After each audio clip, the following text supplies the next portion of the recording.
Bonjour à tous, chers spectateurs de cette chaîne, c'est moi comme d'habitude, votre présentateur invariable, Stas Bass. Et aujourd'hui, nous allons passer en revue ensemble. Cette nouveauté est très bruyante, c'est une sous-marque de la société ACL et il s'agit du Speshou Hybrid NF200.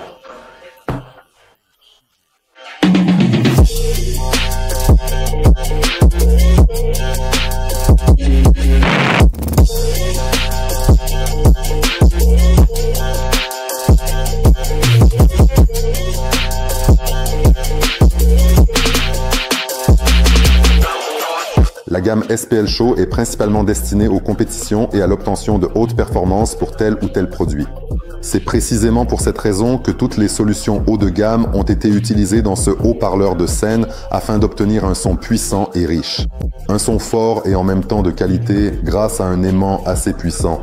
Un aimant en ferrite est installé et la particularité ici, c'est qu'en fait, la conception est hybride. À l'intérieur de cet aimant, une petite pastille en néodyme est également installée, ce qui augmente la sensibilité de ce haut-parleur et lui permet de s'exprimer pleinement sur les notes aiguës du spectre sonore.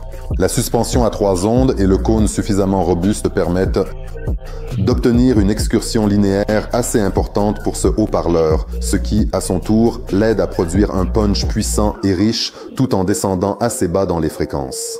Je voudrais également souligner la présence de terminaux à ressort intégrés dans la rondelle, ce qui rend le branchement de ces haut-parleurs beaucoup plus pratique.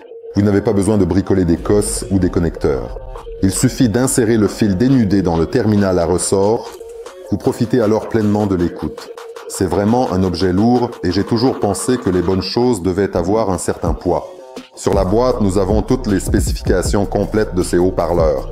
Nous voyons qu'il peut fonctionner de 90 Hz à 12 kHz. La résistance standard pour ce haut-parleur est de 4 ohms et la puissance nominale est de 250 mW. Tout cela parce qu'il possède une bobine de 1,5 pouces avec un enroulement assez impressionnant utilisant un vernis de haute qualité. Et aujourd'hui, nous allons injecter suffisamment de puissance dans ce haut-parleur pour le tester à plein volume. La courbe de réponse en fréquence est également affichée sur la boîte. Avez-vous déjà vu un fabricant indiquer directement la courbe de réponse en fréquence sur la boîte afin que le consommateur comprenne dans quelle plage les fréquences sont les plus mises en valeur? Franchement, c'est vraiment cool comme... Pour le consommateur, surtout pour ceux qui s'y connaissent, je pense notamment aux sportifs, c'est un excellent indicateur que le fabricant ne vous cache absolument aucun détail concernant ce haut-parleur. La sensibilité aussi que je voudrais souligner pour ce haut-parleur est de 99,6 décibels, ce qui est pratiquement 100. Tout cela pour dire que vous n'êtes pas obligé d'avoir des amplificateurs super puissants et sophistiqués pour exploiter le potentiel de ce haut-parleur, c'est-à-dire que, par exemple, si vous avez à bord un amplificateur 4 et 100, vous le branchez tranquillement à cet amplificateur et vous obtenez certes pas la puissance maximale, mais un très bon rendement de ce haut-parleur car il a une bonne sensibilité. Notre entreprise veille à la qualité de fabrication de chacun de nos produits. C'est pourquoi vous n'y verrez jamais de traces de colle ou quoi que ce soit de ce genre. Tout est fait avec soin, avec style et de manière réfléchie. Je voudrais également souligner que le panier est recouvert d'un revêtement anti-résonance, ce qui permet d'éviter les résonances excessives. Des sons indésirables provenant du haut-parleur et d'obtenir un son globalement assez pur et de bonne qualité. On pourrait en dire beaucoup sur ce haut-parleur, mais laissons-le plutôt s'exprimer par lui-même. Et comparons-le à ses concurrents de prix similaires, écoutons lequel joue le plus fort, lequel offre la meilleure qualité et tirons-en des conclusions. Bien sûr, c'est à vous de juger. Allons tester et écouter. Ce haut-parleur...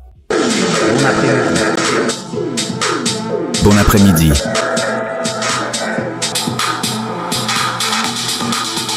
Ces sous-titres ont été soigneusement et méticuleusement réalisés par Dimatorzor, qui a consacré son temps et son expertise à ce travail. Chaque ligne a été pensée et ajustée avec précision pour correspondre parfaitement à l'audio, garantissant ainsi une synchronisation impeccable et une expérience de visionnage améliorée pour tous. Ce travail de création de sous-titres est essentiel pour rendre le contenu accessible et compréhensible.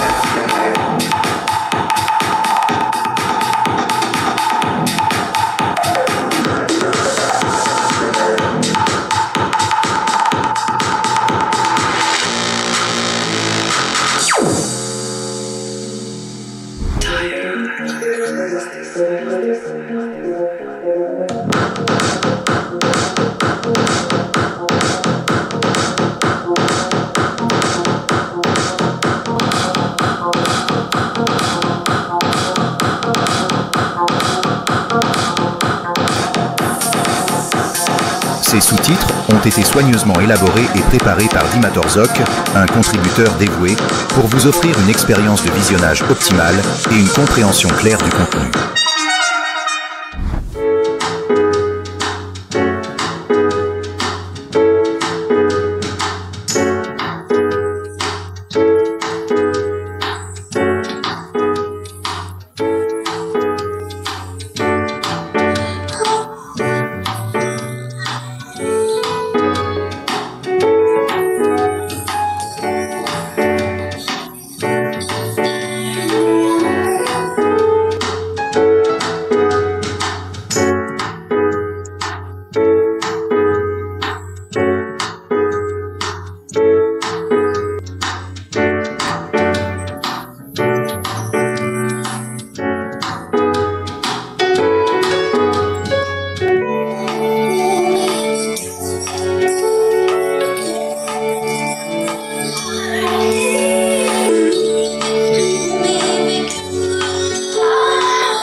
Musique positive.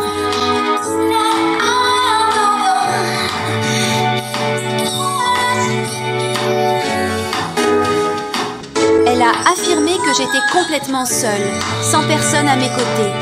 Mais je dois préciser que ce n'est absolument pas mon histoire, ni la réalité de ma vie. Et après avoir écouté ces 3 intervenants, vous devez naturellement tirer une conclusion et passer immédiatement à l'étape suivante. Tous les haut-parleurs sont dans la même catégorie de prix. Passons à Dial Audio. Il possède une bobine acoustique de 1 pouce. Naturellement, c'est pourquoi vous pouvez entendre qu'il monte plus haut dans le son, on peut dire qu'il rend le son un peu plus granuleux, voilà. Grâce à ces hautes fréquences, parce que la bobine ici est plus légère, naturellement, dans un tel haut-parleur, vous ne pourrez pas injecter autant de puissance que dans un SPL, un Shure, un Hybrid ou un Pride Ruby. De plus, à mon avis personnel, ce haut-parleur manque de basse fréquence. Il y a du punch, mais il n'est pas aussi profond si. En comparaison avec le SPL Shure Hybrid, ils n'arrivent pas tout à fait à leur niveau non plus, et par rapport au Pride, ils sont plus ou moins équivalents. D'ailleurs, en termes de punch et de basse fréquence, ces haut-parleurs se ressemblent beaucoup. Si on prend le Pride par exemple, il a aussi ce côté sableux dans les aigus, il n'a pas cet équilibre qu'on retrouve dans l'SPL Shure Hybrid. Au niveau du son, on entend que les hybrides ont une courbe plus linéaire. Chaque instrument dans la composition est également distinct, tout comme la voix. Le rendu du chant est très bon, donc dans tous les cas, il faut en tirer des conclusions. À vous de jouer les gars, vous avez écouté ces haut-parleurs, alors n'hésitez pas à écrire dans les commentaires ce que vous en pensez, comment vous trouvez le son de notre test. Le haut-parleur hybride est passé en comparaison avec ses concurrents dans la première catégorie.